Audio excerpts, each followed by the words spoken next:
Ik gadu Valmieras pašvaldība saskars ar problēmu, kad brīvās vietas uz pašvaldību pirmsskolas izglītības iestādēm gaida vairāki desmiti bērnu. 2011. gada septembrī vietas Valmieras pilsētas pašvaldību bērndārzos gaidīja 66 bērni. Lai risinātu šo problēmu, pašvaldība jau ir īstenojusi vairākas iniciatīvas, kur rezultātā rindā palikušo bērnu skaits ir sarucis. Pateicoties, tas ir galvenokārt, ka pašvaldība izveidoja papildu 70 vietas Valmieras pilsētas 3. pirmsskolas izglītības iestādē Sprīdītis.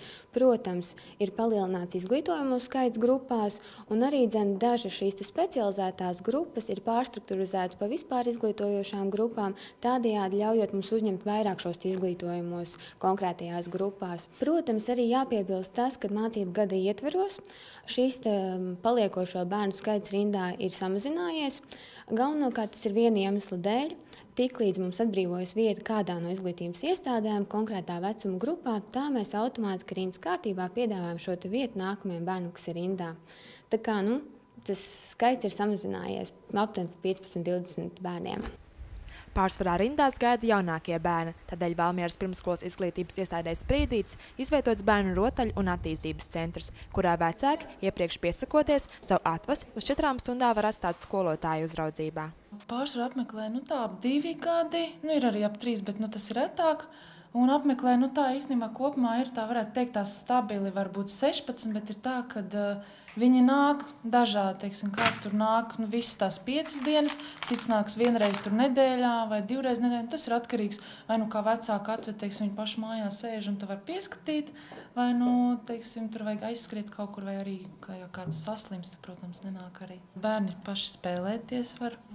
Tad zīmēt viņi te var, dažādas attīstošas rotaļlietas ir, un galvenais, kas ir, kad viņi viens ar otru var spēlēties, te kontakts ar bērniem ir, tāpēc arī daudz vecāki te ved, jo, lai vispār kontakts ar bērniem tā kā veidojās. Rotaļu un attīstības centrs ir ļoti pieprasīts. Tas ir atvērts no 8:00 rītā līdz 2:00 dienā, un to var apmeklēt bērnu vecumā no gada un 6 mēnešiem. Arī maksa par šo pakalpojumu nav dārga, tādēļ vecāki par šādu iespēju ir ļoti pateicīgi. Es savu mazulīti vedu uz rotaļcentriņu. Uz 4 stundām viņi te padzīvojās, komunicē ar bērniem, viņai patīk, viņi ar prieku nāk. Un tad pēc tam 4 stundām viņi pieskata vai tētis, vai kāds cits auklis. Kā jūs vērtējat šādu iespēju, kad ir rotaļcentriņš, kur atvest bērnu? Godīgi sakot, tas ir ļoti labi, jo citas iespējas man nav, kur viņi bērndārzā. Kamēr mēs netiekam, tikmēr mums vismaz kaut kā mēs tiekam uz priekšu. Mamma tiek uz darbu, un viņai arī diena citādāk. Bērni jau var pamazām adaptēt šai pirmsskolas vidē, un pamazām jau šis bērns jau pierod pie saviem jaunajiem draugiem, un tā teikt jau uzsākās šis socializēšanās process. Kaut arī pēdējos gados Valmierā problēma ar vietu trūkumu bērndārzos ir risināta un rindas ir sarukušas, tas daļēji skaidrojams arī ar jaundzimušo skaita samazināšanos. Šo iemeslu dēļ tuvākajā nākotnē vietu skaits bērndārzos būs atbilstošs un iespējams rindas neveidosies. Valmieras pilsēta ir viena no retajām, kas piedāvā vecākiem šo pirmsskolas izglītības iestāžu maiņu.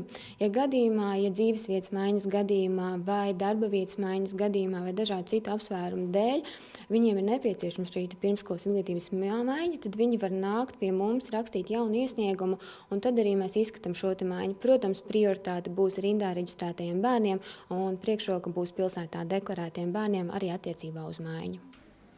Vietu trūkums bērndārzos ir aktuāls jautājums arī citās pašvaldībās. Tas daļēji skaidrojams arī ar situāciju, kad vecāki savām atvesēm bērndārzu meklē sev izdevīgākās vietās, un nereti izvēlētā pirmsskolas izglītības iestāde atrodas blakus novadā. Tas savukārt paildzina gaidīšanu rindā, jo brīvās vietas primāri tiek dalītas pašvaldībās deklarētajiem bērniem no 5 gadu vecuma.